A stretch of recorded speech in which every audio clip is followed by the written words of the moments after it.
चंद्रग्रहण दोष निवारण स्तोत्रम योऽसौ वज्रधरो देव आदित्यानां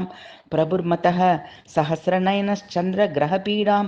व्यपोहतु मुखं यः सर्वदेवानां सप्ताक्षि रमितद्युतिः चंद्रोपरागसम्भूतमग्निपीडां व्यपोहतु यः कर्मसाक्षी लोकानां यमो महिषवाहनः चंद्रोपरागसम्भूतां ग्रहपीडां व्यपोहतु रक्षो गणाधिपः साक्षात् प्रलयानि लसन्निभः करालो निररुतिश्चन्द्रग्रहपीडां व्यपोहतु नागपाशधरो देवो नित्यं मकरवाहनः सलिलाधिपतिश्चन्द्रग्रहपीडां व्यपोहतु प्राणरूपो हि लोकानां वायुः कृष्णमृगप्रियः चन्द्रोपरागसम्भूतां ग्रहपीडां व्यपोहतु योऽसौ निधिपतिर्देवः खड्गशूलधरो वरः चन्द्रोपरागसम्भूतं कलुषं मे व्यपोहतु योऽसौ शूलधरो रुद्रः शङ्करो वृषवाहनः